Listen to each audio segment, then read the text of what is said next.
राजाधिराज सद्गुरुनाथ श्री काडसिद्धेश्वराय नमः। वेदाहमेतम् आदित्यवर्णं तमसः परस्तात् तमेव विधित्वा अतिमृत्युमेति नान्यपंथो विद्यते अयनाय। ओम शांती शांती शांती। सगळ्यांनाच नमस्कार। आपण श्रावण महिन्यातील या नैतिक सत्संगात सम्मिलित आहोत। संध्याकालीन समयी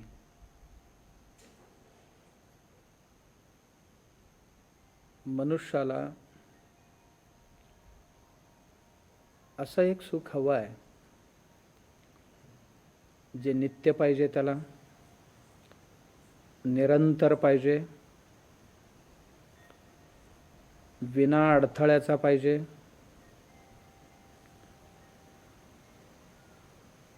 अखंड पाहिजे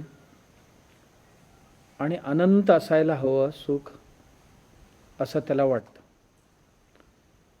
नित्य म्हणजे कधीतरी मिळतं कधीतरी जातं, हे त्यांना टेम्पररी नको आहे। मनुष्याला तात्पुरतिक सुख कुठलंही नको आहे, नित्य असायला पाहिजे, रोजच पाहिजे हे त्याला। रोज पाहिजे एवढ्यावर नाही थांबत तो, रोज पाहिजे म्हणजे रोज कधीतरी सकाळी संध्याकाळी दुपारी असं एक वेळ नको आहे, निरंतर पाहिजे, 24 तास त्याला पाहिजे, म्हणजे तो अखंडित पाहिजे त्याला। आणि किती पाहिजे? अनंत पाहिजे, अंत नाही पाहिजे त्याला। असं सुख माणसांना हवं आहे आणि या सुखासाठीच त्यांच्या सर्वही प्रकारचे प्रयत्न चालू आहेत। वैध मार्गाची, अवैध मार्गाची, पारमार्थिक प्रयत्न असो, प्रापंचिक प्रयत्न असो, कळत न कळत हे सर्वही याच पद्धतीच्या सुखासाठी त्याला हवं आहे। परंतु मनुष्याला सुख मिळते नाही असं नाही। मनुष्य दोन प्रकारचं सुख मिळवतो, एक पाशवी सुख मिळवतो आणि एक मानवी सुख प्राप्त करू शकतो। पाशवी सुख कशाला म्हणतात आणि मानवी सुख कशाला म्हणतात? पाशवी सुख तो आहे, पशुभाव, आपला जो जीव आहे तो जीव पशुभाव धारण करून जे काय सुख मिळवतो तो पाशवी सुख आहे। पशुभाव म्हणजे काय असतो? आहार निद्रा भयमैथुनाने जे सुख मिळवतो, जसं पशु तेही जेवतात, तेही झोपतात, त्यांनाही भोजनाचा सुख मिळतो, झोपेचं सुख मिळतो आणि मैथुनाचा सुख त्यालाही मिळतो। तसा मनुष्यालाही जर या तीन गोष्टीतनच जर सुख मिळवला तर तो पशुभाव धारण केलाय असं समजायला हरकत नाही। म्हणजे मस्त मस्त मस्त मस्त खाण्यानेच त्याचा जीवन धन्य होत असेल, आज या पद्धतीचे आहार घेणं, दुसऱ्या दिवशी त्या पद्धतीचा आहार घेणं, तिसऱ्या दिवशी आणखीन एक पद्धतीचा आहार घेणं आणि मग त्याच्याकरता ह्या ठिकाणी जाणं, त्या ठिकाणी जाणं, अन्य ठिकाणी जाणं, किंवा आपल्यातच वेगवेगळ्या प्रकारचा बनवून खाऊन त्या खाण्यामध्येच त्याला आनंद मिळत असेल तर मनुष्य सुख असं म्हणता येणार। माणसापेक्षाही पशु पक्षी खूप छान खातात। मनुष्य खाऊ शकत नाही इतक्या प्रकारची धान्य पशु खातात, पक्षी खातात। मनुष्य खाऊ शकत नाही इतक्या प्रकारची भाज्या, फळं आणि धान्य हे किडे खाऊ शकतात आणि पक्षी खाऊ शकतात। आणि माणसांपेक्षाही आहारातूनच जर सुखी व्हायचं असेल त्याला, ह्याच्यापेक्षाही सुंदर आहार ते आमच्यापेक्षाही चांगलं खातात, म्हणून त्याला पशुभाव धारण करणं म्हणतात. आणि झोपल्याने आनंद मिळतो हे सगळ्यांचा अनुभव आहे. आणि तेवढ्यावरच तो जर सुख मानत असेल तर हे पशुभाव धारण केलेले सुख म्हणतात. आणि मैथुनाने जर त्याला सुख मिळत, काही लोकांच्या आयुष्यात मैथुनाशिवाय अन्य काहीतरी या जगात आहे अशी त्यांना कधी वाटतच नाही. आणि असं समजतात की आपण जन्माला आलोय म्हणजे हे केवळ मैथुनीय सुखासाठी जन्माला आलो अशी समज असणारी आणि आयुष्य पणाला लावणारी, त्या सुखासाठी आयुष्यच पणाला लावणारी लोक आहेत. आणि केवळ एवढ्याला सुख मानणार असतील, आहार निद्रा आणि मैथुनानेच सुख मिळते असं मानून त्या सुखामध्येच सर्वस्व मानणारी जर कोण असतील, आणि संग्रह यांच्याबरोबर अनायासाने तेही आले. पशु पक्षी प्राणी सुद्धा आपल्या जीवनासाठी, उद्यासाठी, रात्रीसाठी संग्रह करतात आणि ते कमी करतात, माणूस अधिक करतो. या संग्रहाला आणि या 3 प्रकारच्या सुखाला सुख मानत असेल तर त्याला पाशवी सुख असं आपल्या संतांनी आणि ऋषीमुनींनी म्हटलेले आहे. आणि दुसरं सुख आहे मानवीय सुख. मनुष्य भाव धारण करून त्यातून जो मिळणारा सुख आहे त्याला मानवीय सुख असं नाव आहे. मनुष्य भाव धारण करणं म्हणजे काय आहे? मनुष्याला असं वाटते सुसाध्य आजीविका, शांती, स्वतंत्रता आणि सामर्थ्य यांच्या जोरावर जे मिळवतो सुख त्याला मानवीय सुख असं म्हटलं जातं. आजीविकेसाठी खूप धडपडता कामा नये. सुसाध्य असायला पाहिजे आजीविका आपली, अशा पद्धतीची आजीविका बनवून घ्यायला पाहिजे. कठीणतम वाटता कामा नाही. ते सुसाध्य आजीविका सुलभतेने साध्य झालं पाहिजे, अशा पद्धतीची जीवन रचना आपण करून घेतली पाहिजे. अशा पद्धतीची व्यवस्था मनुष्याला भगवंतांनी दिलेले विशेष बुद्धीच्या माध्यमातून तर करून घेतली पाहिजे. त्यांची आजीविका कठीण होता कामा नये. कठीण कोणाला होतो? कठीण त्याला होतो जो माणूस नुसता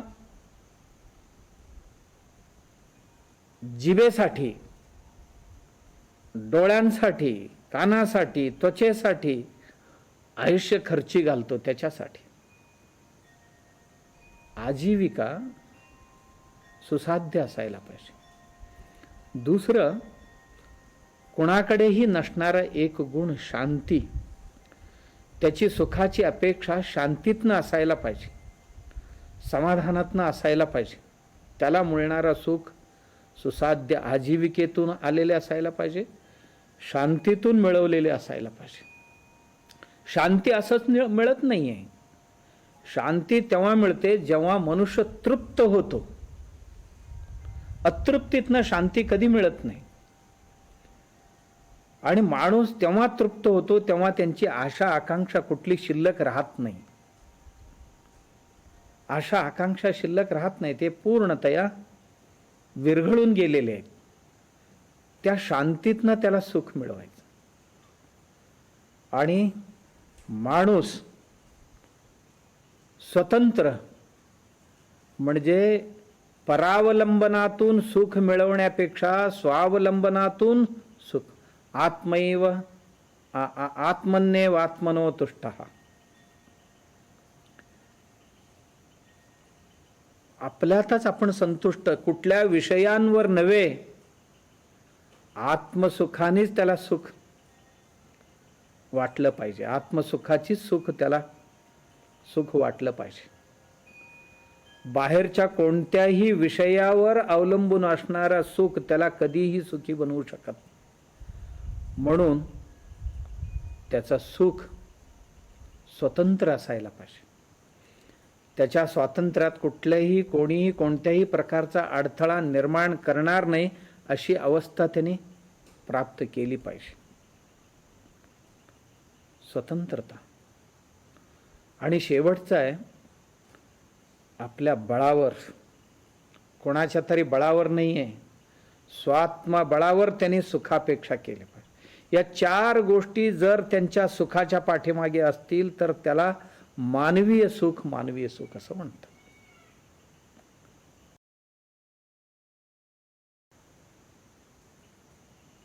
मानवीय सुख म्हणतात त्याला. अन्यथा या गोष्टी बाजूला ठेवली तर माणसांचा सुख आणि पशूंचा सुखामध्ये काही फरक राहत नाही. म्हणून पाशवीय सुख प्राप्त करणारे, पाशवी सुख म्हणजे पशुवत सुख प्राप्त करणारी लोक खूप आहेत जगात, पण मानवी सुख प्राप्त करणारी माणसं किती आहेत हे आपलं आपण ठरवायचं.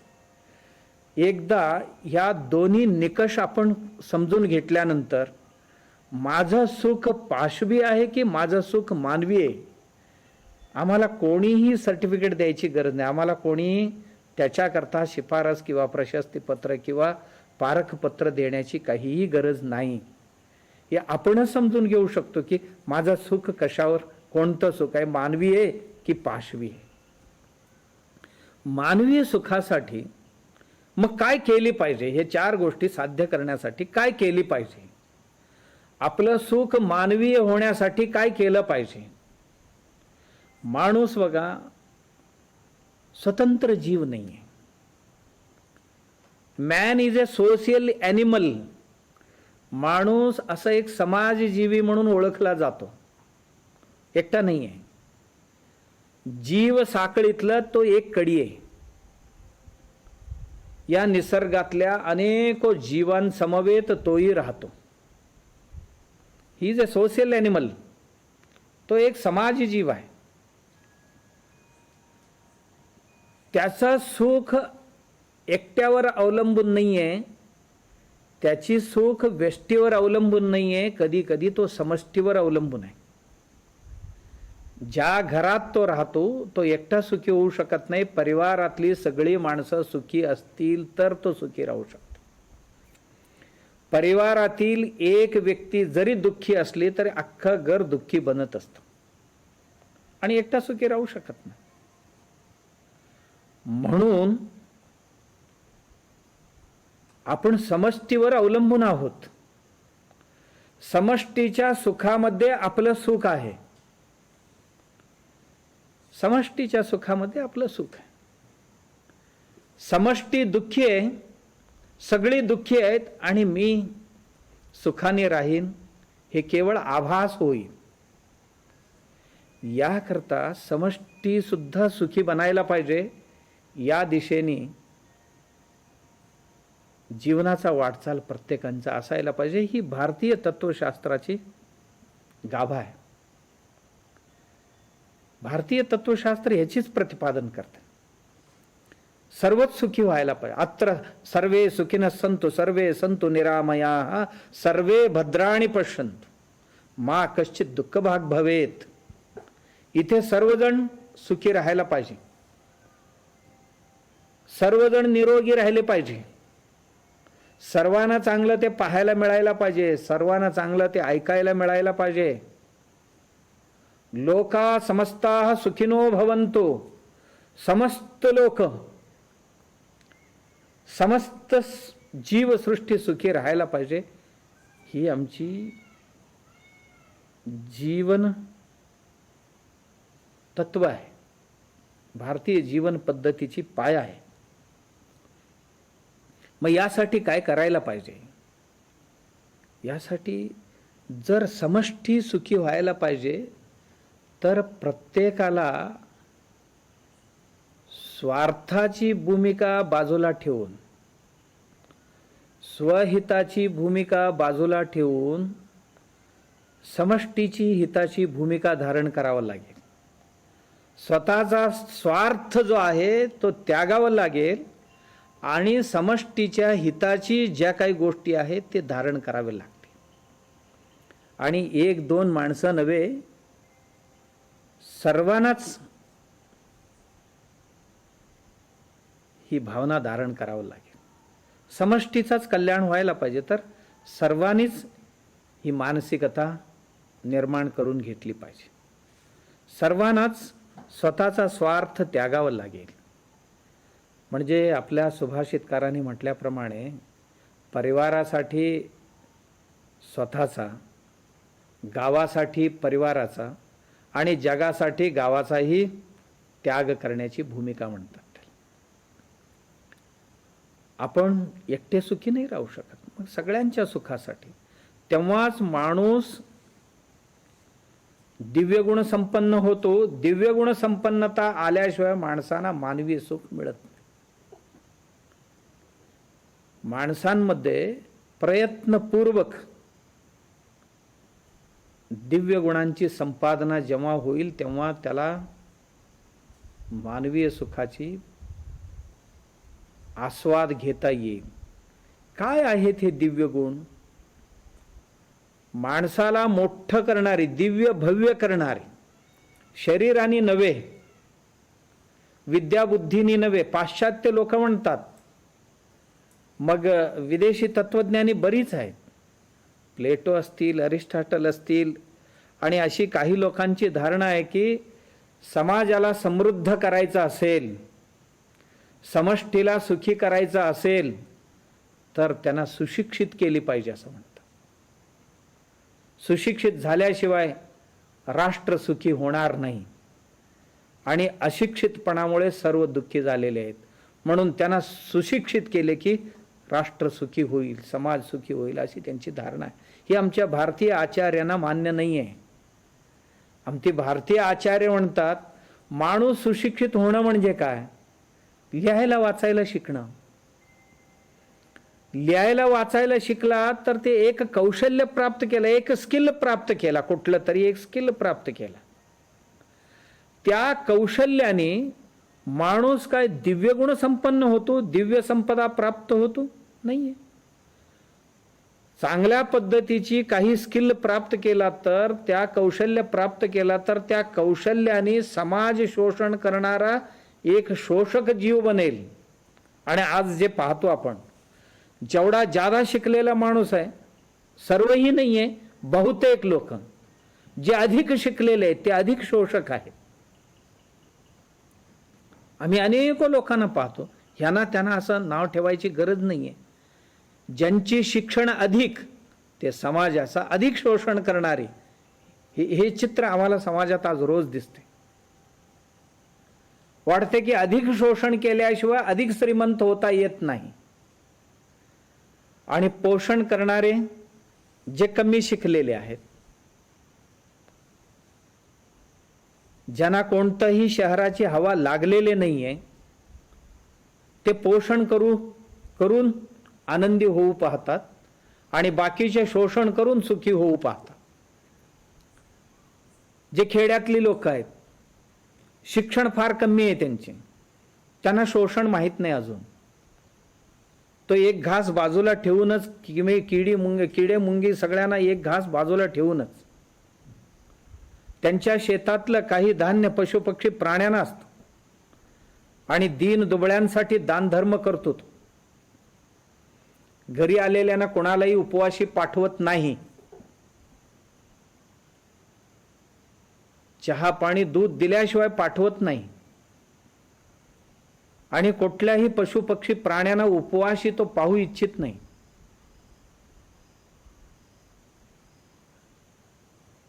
त्याची शोषण वृत्ती जेव्हा वर आली, सृष्टी सर्व नागडी झाली. शिकले ना, शिकल्यानंतर त्याला वाटायला लागलं, सुशिक्षित शेतकरी झाला तो. जेव्हा शेतकरी सुशिक्षित झाला तेव्हा सगळ्या झाडांचा वाट लावून टाकला. त्याला वाटायला लागलं की ही झाड इथे नाही पाहिजे, तिथे नाही पाहिजे, तिथे नाही पाहिजे, हे कामाचे आहे, हे बिनकामाचे आहे. देवाने निर्माण केले ते सर्वही कामाचीच असतात, परंतु त्याची आकलन शक्ती इतकी कमजोर होती की त्याला तो कामाचा नाही समजू शकला, निकम्मा समजला, त्याला निष्काम बिनकामाचा समजला. मग हळूहळू माती विकून टाकला, बुरुम विकून टाकला, झाडं विकून टाकला, पाण्याचं शोषण केला. मग माझ्या शेतात कोणतंही किडे मुंगी येऊ नये याच्याकरता भयानक रसायनांचा वापर करू लागला. आणि एवढंच नाही, आणि या गाई म्हैशी हे सगळे कोण पाळणार, कोण कष्ट करायचं, कोण हात लावायचं या शेणाला मुतारीला, अंग घाण होते म्हणून सगळी विकून टाकला आणि कृत्रिम सर्व बनवून खाऊया होणार. ही समस्या सगळी सुशिक्षितांमध्ये, अशिक्षितांमध्ये नाही आहे. सुशिक्षित हे पाशवी सुखासाठी धडपडत आहेत. जो अनपढ शेतकरी आहे तो आजही बैलानीच करेन म्हणतोय. अनपढ शेतकरी आहे तो अजूनही झाडांना देव मानतोय. अनपढ शेतकरी आहे तो पाण्याला गंगादेवी मानतोय तो, आणि तो पोषण करतो, कुठलंही शोषण करत नाही जमिनीचे, पोषण करून मिळवतो. आणि शिकले सावरलेले सगळे शोषण करायला निघालो आपण. म्हणून आमचा जीवनाचा सुखाचा आधार शोषणाधारित नाही पाहिजे, पोषणाधारित पाहिजे. पोषणामध्ये समष्टीचं सुख आहे, शोषणामध्ये समष्टीचं दुःख आहे. हे मानवीय गुण आहेत कोणते? हा दिव्य गुण ज्यांना म्हणतो, जे दिव्य गुणाने माणूस मनुष्य बनतो. अन्यथा मनुष्यासारखा दिसणारा एक प्राणी असतो, दिसतो मनुष्यासारखा, पण त्याच्याकडे मनुष्य गुण, जे दैवी गुण म्हणतो, दिव्य गुण म्हणतो, ते दिव्य गुण जर नसतील तर तो मनुष्य नाही होणार. कोणते कोणते हे दिव्य गुण?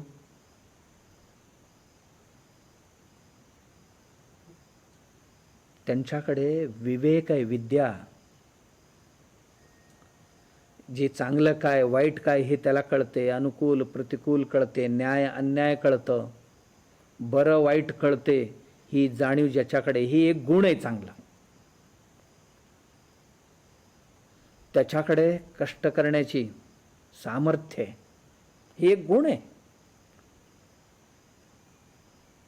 परिश्रम करण्याची चिकाटी ज्यांच्याकडे, कोणाला काय कमी पडलं, कोणाला गरज असेल तर देण्याची सामर्थ्य आहे, ज्याला दान गुण म्हणतात. त्यांच्याकडे उत्तम चारित्र्य आहे. उत्तम चारित्र्य म्हणजे कोणाचाही अहित मी करणार नाही अशा पद्धतीचे गुण त्याच्याकडे असेल तर त्याला दिव्य गुण म्हणतात. त्याच्याकडे निस्पृहता आहे, पार्शालिटी नाहीये, स्वार्थ नाहीये, निस्वार्थ भाव आहे. ज्याच्याकडे निरहंकार आहे, ज्यांच्याकडे पराक्रम आहे, ज्यांच्याकडे धैर्य आहे, साहस आहे, आणि ज्यांच्याकडे करुणा आहे, दया आहे, इंद्रिय निग्रह सामर्थ्य आहे, आणि ज्यांच्याकडे श्रद्धा आहे, ज्यांच्याकडे समाधान आहे, ज्यांच्याकडे परोपकार मनोभावना आहे, ज्यांच्याकडे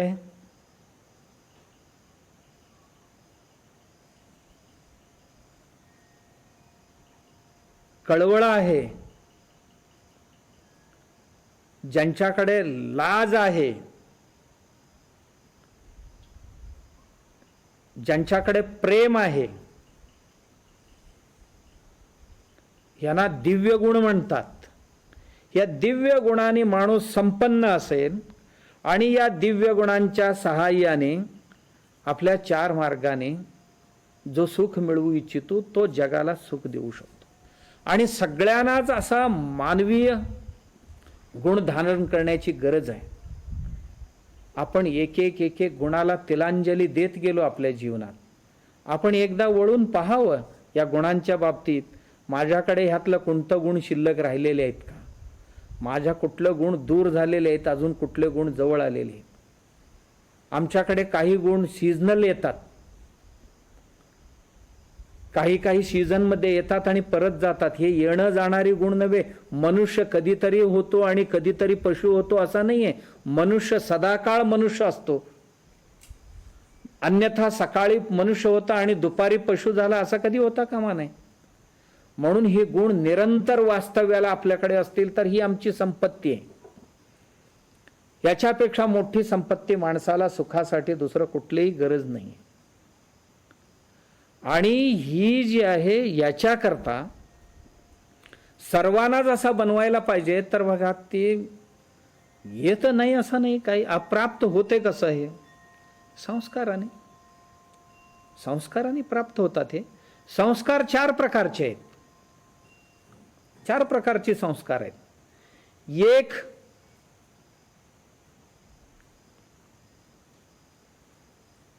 वंश पारंपरिक आहे, एक जन्मांतराने आलेले संस्कार आहेत, दुसरा पारंपरिक वंश पारंपरिक संस्कार आहेत, तिसरं जातीगत संस्कार आहेत, आणि चौथं वातावरणातनं प्राप्त झालेले संस्कार आहेत. काही कुलाचाराने प्राप्त झालेले आहेत, काही वातावरणातनं मिळालेले आहेत. हे 4 प्रकारचे आम्ही येताना घेऊन आलेले आहेत. आता आल्यानंतर काही मिळवलेले आहेत. जी जन्मांतराची जी आहेत, जन्मांतर संस्कार ज्यांना म्हणतो, पूर्व जन्मात होते आणि ते आता आले. तर आपण आता हल्ली काय म्हणतो की काही माणसं असतात की अरे ह्यांच्या घरात तरी असं काही नव्हतं आणि हे कशी काय आले. आता म्हणतात ते जीन्स मधनं आलेले आहेत असं म्हणतात. काय आजार असतील, आनंद असेल, काही क्षमता असतील, स्किल असतील, म्हणजे कौशल्य असतील, कुठून आले. काही गुण अवगुण हे पिढ्यानपिढ्या आलेले आहेत, पिढ्यानपिढ्या आलेले आहेत. जन्मांतर संस्कार म्हणतो आपण. आणि काही आनुवंशिक संस्कार आम्ही जेव्हा जन्म धारण करण्याच्या अवस्थेला रज आणि वीर्य आई वडिलांची एकत्र आले, त्यावेळी वडिलांकडची 14 पिढी, आईकडची 5 पिढी हे एकत्र येऊन आमच्यात मिसळलेले आहेत. त्यातनं मी तयार झालो. म्हणून हे वंशगत संस्कार ही माझ्याकडे आहेत. त्यानंतर काही संस्कार अशी की ज्या कुळात आम्ही जन्माला आलो ते कुलाचाराचा आमच्यावर संस्कार झाला. ज्या कुळात आपण जन्माला आलो त्या कुळातले काही संस्कार आमच्यावर कळत न कळत होत गेले आणि त्या कुलाचाराचे संस्कार आमच्यावर झालेले आहेत. आणि चौथं ही वातावरणीय संस्कार, ज्या ज्या वातावरणात आपण वावरतो, कोणाबरोबर बसतो, कोणाबरोबर उठतो, कोणाबरोबर जेवतो, कोणाबरोबर काम करतो, कोणाबरोबर हिंडतो, कोणाबरोबर झोपतो, कोणाला काय देतो, कोणाकडून काय घेतो, यातून प्राप्त होणारे संस्कार जे आहेत यांना वातावरणीय संस्कार म्हणतात. यातून आमच्यातली ही वृत्ती सर्व तयार होतात, वृत्ती तयार होतात. आम्ही असं नाही की एका दिवसात बनलो असं नाहीये.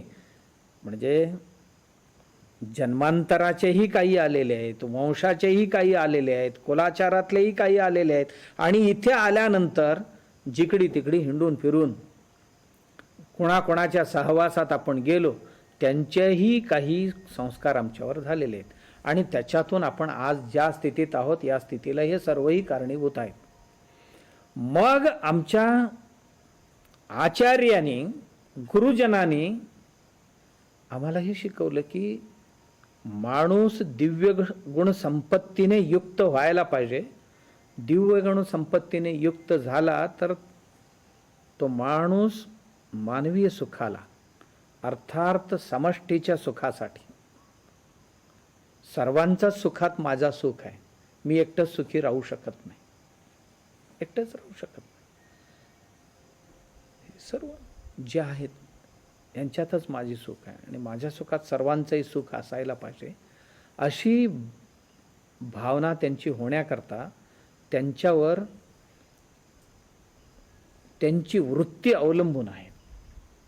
त्याच्या मनाची जे वृत्ती बनलेले आहेत ह्यामुळेच बनलेले आहेत. आत्ता जे पाहिलं ना आपण, जी सांगण्यासाठी निघालेले आहेत महात्मा विदुर, जी 5 वृत्ती सांगतायत आता, की मन शुद्ध करून घ्या, शास्त्रीय मार्गाने मनाचा शुद्धीकरण करून मनाला वजवून मनाला चांगल्या पद्धतीने तयार करून घ्या, शुद्धबुद्ध करून घ्या, मग त्या मनाला धर्मार्थामध्ये गुंतवा. मग पुढे सर्व विषय बाजूला सारून आत्मसुखामध्ये ते रममाण राहील आणि असा राहणारा माणूस सुखी समाधानी होईल आणि तो बुद्धिमान असेल, असं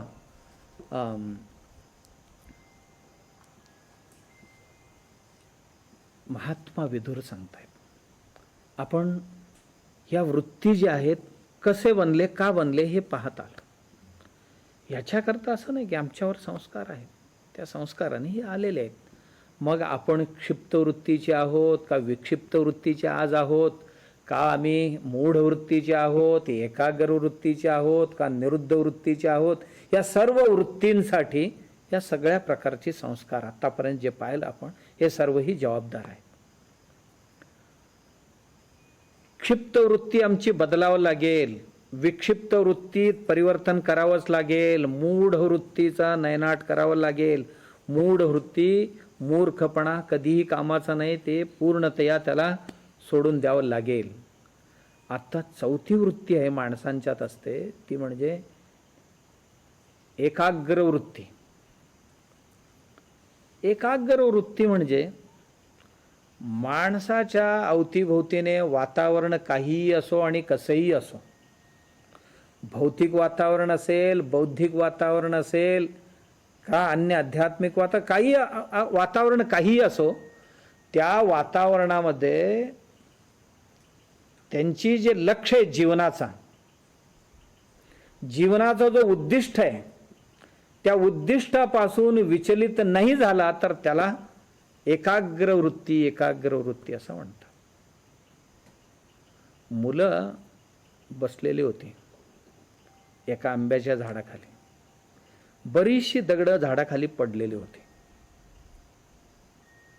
आणि मुलंही गेले बसले, म्हणजे गप कसं बसणार, फळांनी भरलेले झाड. मुलांनी सुरू केले, एक एक दगड घेतले आणि फळाला मारायला सुरुवात केली, झाडाला मारायला. भरपूर प्रयास करत होते मुलं, पण एकही फळ खाली पडत नव्हतं. एक एक मुलगा 10-10 वेळ दगड मारत होता, पण एकही फळ खाली पडत नव्हता. तिथे एक फौजी माणूस आला, मिलिटरीतला माणूस, रिटायर तरी म्हणा किंवा सुट्टीवर आलेला माणूस म्हणा, आला. मुलं दगड मारताना जी ताकद सगळी एकवटून मारत होती आणि मारल्यानंतर त्यांना वाटत होतं आणि आकांक्षेने आणि असं चेहरा फुलवून पाहायचं की फळं पडणारच खाली आता, आणि चेहरे फुललेले असायचं दगड वर गेल्यानंतर, पण नाही लागलं, दगड असाच गेला, फळं नाही पडले की मुलांची चेहरा एकदम खिन्न व्हायचा. आणि भरपूर प्रयत्न करत होते मुलं. पाहून फौजी जो होता तो नाराज झाला जरा, अरे मुलं हिरमुसल्यासारखे झालेत, एवढा प्रयत्न करतात पण एकही फळ पडत नाही खाली. अरे पोरानो थांबा म्हटले. फौजी एक दगड घेतला आणि असा नेम धरून मारला, एकदमच 7-8 फळं खाली पडली. मुलांचा उत्साहवर्धन झाला, आनंदित झाले. मुलं ओरडायला लागले, नाचायला लागले आनंदाने. आणि फौजी काका आम्हाला सांगा, तुम्ही कसं काय मारलात दगड? आम्ही एवढा मारतो, तासभर झाली, एकही फळं पडलेलं नव्हता, आणि तुम्ही एकच दगड मारलात आणि एवढी फळं खाली कसं काय पडली? काय रहस्य यात? विचारले मुलांनी. तेव्हा फौजी काकांनी त्यांना सांगितले, मुलांनो,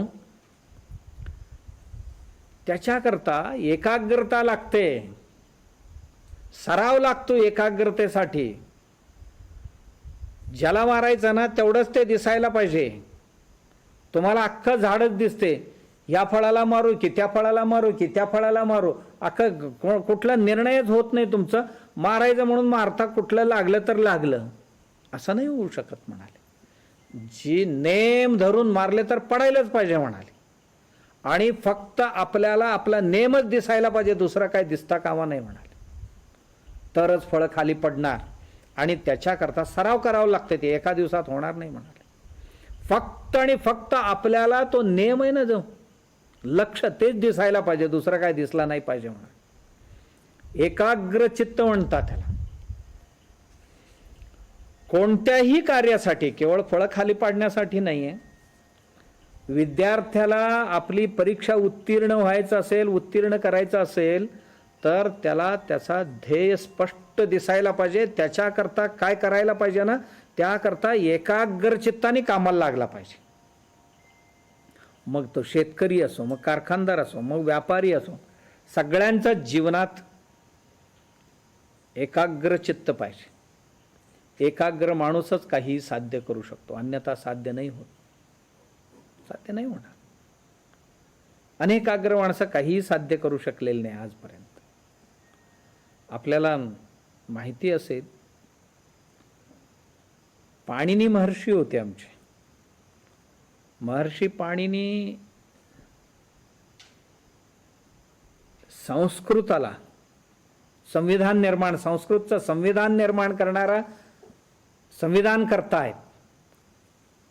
धातू तयार करणारा, व्याकरण तयार करणारा, एक संस्कारित भाषा निर्माण करणारा महान पुरुष आहे. आणि पुन्हा योगाचार्यही होते आणि आयुर्वेदाचार्यही होते पाणिनी. पाणिनी असं काय वरून उतरलेले नव्हते. पाणिनी आपल्या जीवनात एकाग्रता साध्य केले होते. एवढा योगशास्त्राला, व्याकरणशास्त्राला, आरोग्यशास्त्राला जन्म देणारा पाणिनी असाधारण माणूस होता. असाधारणतेच्या मागे काय होतं त्यांचं? त्यांची एकाग्रता. एकदा विद्यार्थ्यांना अध्यापन करत होते, शिकवत होते. एक विद्यार्थी विचारला, गुरुजी, आचार्य, व्याघ्र शब्दाची व्युत्पत्ती कशी झाली? व्याघ्र शब्द, व्याघ्र म्हणजे वाघ, अपभ्रंशीतून वाघ झाला. मूलतः संस्कृत शब्द व्याघ्र, व्याघ्र शब्द अपभ्रंशीत होऊन मराठीत वाघ झाला. व्याघ्र याला का म्हणावं आणि कोणत्या कारणास्तव ह्याला वाघ म्हटले गेले असं विचारलं. व्याजिघ्रती इति व्याघ्रः, असा तोंड उघडतो आणि आवाज काढतो, त्याच्यामुळे त्याला वाघ म्हटलं गेलं. हे मुलांना तदेक चित्ताने समजावण्याचा प्रयत्न करत होते. अध्यापनात इतकी तल्लीन होते, इतकी तल्लीन होते. आणि त्याच वेळेला जंगलातनं एक वाघ आला आणि पाणिनी महर्षींना खाऊन टाकला. म्हणजे एकाग्रता म्हणजे किती असायचं. पाणिनी उगच पाणिनी नाही झाले. सगळ्यांना माहिती आहे, वाचस्पती मिश्र ब्रह्मसूत्रावर भाष्य लिहित होते. लिहिण्याकरता अनेक वर्ष लागले. लिखाण करत असताना दिवस कधी गेले, रात्र कधी गेले कळलं नव्हतं. एके दिवशी संध्याकाळ झालेला होता, अंधार पडलेला होता. पत्नीने दिवे लावलेली आणि तेवढ्यात वाऱ्याने दिवं विझलं. विजलेली दिवं लावण्याकरता पत्नी भामती येऊन दिवं लावत होती. त्यावेळी त्यांचं लक्ष गेला पत्नीकडे. विचारला, कोण तुम्ही? ती म्हणाली, मी तुमची पत्नी भामती. मग एवढे दिवस कुठे होता? इथेच होतो, तुमची सेवाच करत होते मी. तुमच्या लिखाणाच्या कार्यामध्ये कुठेही विघ्न बाधा येऊ नये म्हणून मी काळजी घेत होते. 10-10, 20-20 वर्ष मग्नता, एक एक कार्यामध्ये मग्नता म्हणजे काय एकाग्रता असे. आता हल्लीचा माणूस आपण पाहिला असणार की अमेरिकेतला स्टीफन हॉकिन्स, काय त्या माणसाकडे होतं? पूर्ण शरीर निकामी होती, फक्त मानेच्या वरच तेवढंच काम करत होतं. आणि त्यालाही डॉक्टरने सांगितले होते, हा फार दिवस जगणार नाही, घेऊन जावा घरी. पण जगण्याची त्याची महत्वाकांक्षा खूप मोठी होती. आणि मला खूप काम करायचं ही विश्वासाठी, ही विश्वाची निर्मिती कशी झाली याचा शोध घ्यायचा आहे मला. त्याच्याकरता व्हीलचेअर बनवून घेतला आणि तो बोलला तर लिहिण्याची साधन बनवून घेतला, प्रयोग करण्याची सर्व तंत्र बनवून घेतला. आणि डॉक्टर तो काही महिन्यात मरणार म्हणून सांगितलेला माणूस 40 वर्षाहून अधिक काळ जगला आणि अद्वितीय देण देऊन गेला. अद्वितीय देण देऊन गेला. का? त्या माणसांच्या डोळ्यासमोर लक्ष आहे ना, त्याला ऊर्जा देते ते लक्ष. कारण अनेकाग्रता नाही आहे त्याच्यामध्ये, एकाग्रता आहे. एकाग्रता आहे.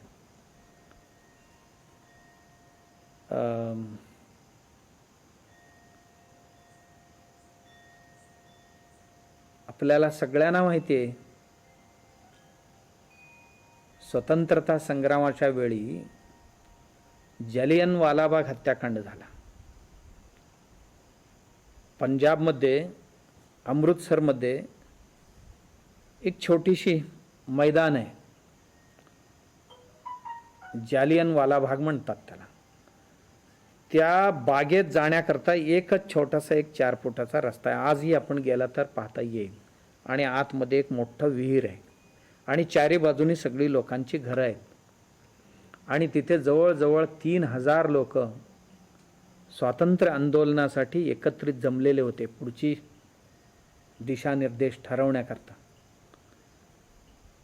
त्यावेळी तिथला पोलीस अधीक्षकही डायर नावाचा होता आणि त्या भागातला मिलिटरी अधिकारी पण डायर नावाचा होता, जनरल डायर. आणि नरहत्या करायचा ठरवला, नरमेध करायचा ठरवला आणि चारी बाजूनी घरावर तोफ लावलेले होते, बंदूक घेऊन माणसं बसलेले होते, सैनिक. फायर म्हटल्याबरोबर फायरिंग केले. खूप माणसं मारली गेली, हजारोच्या संख्येने माणसं मारली गेली. काहींनी जीव वाचवण्यासाठी विहिरीत उडी टाकली तर विहीर भरलेली होती प्रेताने. आजही गेला तर पाहायला मिळेल. आणि ज्या ज्या भिंतीला गोळ्या लागलेल्या त्या भिंतीची खुणा अजूनही आजही दिसतात तिथे जालियनवाला बाग. आणि हे सर्व झाल्यानंतर काँग्रेस समितीने एक कमिटी नेमली. जालियनवाला बाग हत्याकांड कसं झाला आणि त्याची तपासणी करा आणि त्याचा आयोग नेमलं एक अहवाल तयार करण्याकरता. त्या कमिटीने जवळजवळ 3-4 महिने प्रयास करून जे साक्ष घेतले लोकांची, ते साक्ष म्हणजे जवळजवळ एक खोली भरलेली होती. साक्षपत्र ज्यांनी प्रत्यक्षदर्शी हे पाहिलेले होते ते साक्ष सर्व भरलेले होते. तेव्हा कमिटी बसली, काँग्रेस कमिटी म्हणाले, बऱ्याच लोकांना बोलवले आणि म्हणाले की ह्या सगळ्यांचं आता साक्ष घेऊन ठेवलेले, पण हे सगळे अध्ययन करून एक रिपोर्ट तयार करण्याकरता किती दिवस लागतील असं म्हणाले. कोण म्हणाले 10 वर्ष लागतील, कोण म्हणाले 5 वर्ष लागतील, कोण म्हणाले 7 वर्ष लागतील. कारण ढीगच पडलेला होता. एक माणूस म्हणाला 4 महिन्यात मी करून देईन म्हणाला. हे सगळे वाचून होतील का? नाही होणार म्हणाला. एकूण कागद आणि कागद, एकूण पत्र आणि पत्र, सगळ्यांची साक्ष वाचणार, वाचून करून देणार म्हणाला. रिपोर्ट तयार करेन, पुढे काय करायचं नंतर बघू म्हणाले. कुठल्या जोरावर म्हटले होते ते? आणि नुसतं म्हटले नाही, त्या माणसाने केले पण. त्या 4 महिन्यात ही खोली भरून जेवढी होती कागदपत्र सगळे वाचले त्याने, कागद सगळेच वाचले, सगळ्यांचे अभिप्राय वाचलं, वाचून लिहून काढलं, त्याच्यावर एक रिपोर्ट तयार केला.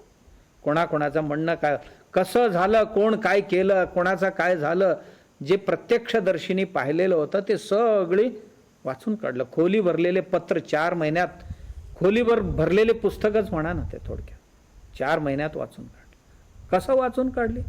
एकाग्रता होती त्यांची त्या कामात. दिवसाला 20-20 तास काम करत होते 18 तास 20 तास म्हणजे 2-2च ते 4-4 तासच झोपायची फक्त. 4 तासात 2-3 तास झोपायचं, पुन्हा 1 तासवर आपल्या दैनंदिन विधीसाठी जायचे. ती व्यक्ती म्हणजे मोहनदास करमचंद गांधी तयार केली. विचारलं त्यांना कसं काय तयार केलं, म्हणाले एकाग्रता असेल तर काही असाध्य नाही आहे. चित्त एकाग्र पाहिजे, काही साध्य करता येते. नेपोलियन बोनापार्ट सर्व विश्व जिंकण्याची स्वप्न जे पाहत होता, त्याला विचारलं ही जग जिंकण्याची जे स्वप्न पाहताय आणि जे साहस करताय, या साहसाचा रहस्य कशात आहे? तो म्हणाला माझ्या एकाग्रतेत आहे. उदाहरण दिला तो, ना माझ्या सैनिकांच्या ठिकाणी आहे हे सामर्थ्य, ना माझ्या सेनापतीच्या ठिकाणी आहे, न माझ्या शस्त्र आणि अस्त्रामध्ये हे सामर्थ्य आहे, न माझ्यामध्ये हे सामर्थ्य आहे. मग कुठे आहे? माझ्या एकाग्रतेमध्ये आहे. जसं की सैन्यापतींच्या सेनेतल्या सैनिकांच्या घोडा आणि घोड्याची 4 पाय, त्या पायाला मारलेले नाल आणि नालाला लागलेले खिळा आहे ना, खिळा हल्ला तर नाल हलतो, नाल सुटला तर घोडा लंगडा होतो, आणि घोडा लंगडा झाला की माझा सैनिक लंगडा होतो, आणि सैनिक विकलांग झाला तर माझ्या सेनापती काही करू शकत नाही. सेनापतीच काय करू शकत नाही तर मी राजा काय करू शकत नाही. म्हणून जे खेळ आहे ना, हे खेळ ही एकाग्रता आहे. खेळा मजबूत असेल तर सर्वही मजबूत. खेळा खूप किमतीचे नाही, दिसायला छोटा आहे, पण ते मजबूत असावं लागते. तसं माणसांच्या सामर्थ्यात नाही, अस्त्रशस्त्रात नाही, बुद्धिमत्तेत नाही, कशात नाही, माणसांच्या एकाग्रतेत सर्व काही जिंकण्याचं सामर्थ्य असते. एकाग्रतेत सामर्थ्य असते, अन्य कशातही नाही. एकाग्रता असेल तर सर्व, एकाग्रता नाही तर काहीच नाही. बोनापार्ट म्हणाला. न्यूटनलाही हेच विचारलं. न्यूटन कशाने झाले? न्यूटन एकाग्रतेमुळे झाले. प्रयोगशाळेत गेले तर किती दिवस आत राहत होते माहित नाही. जेवढी 72 माणसं जगात होऊन गेले, अब्दुल कलामजींना विचारलं कशाने? अब्दुल कलामजी एका घामात गुंतून घेतले की नंतर कपडे धुवायला सुद्धा वेळ नसायचे, केस कापायला वेळ नसायची, आंघोळ करायला वेळ नसायची. एवढंच नाही, जेवायला सुद्धा वेळ नसायची. आपलं काम आणि आपण हे पूर्ण केल्याशिवाय मी बाहेर येणार नाही, हे पूर्ण केल्याशिवाय मी स्वस्थ बसणार नाही. जीवनाचा ध्येय तो.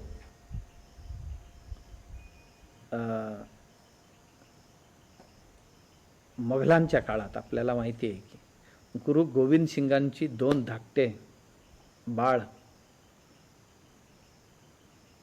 धर्मांतराला तयार होत नव्हते.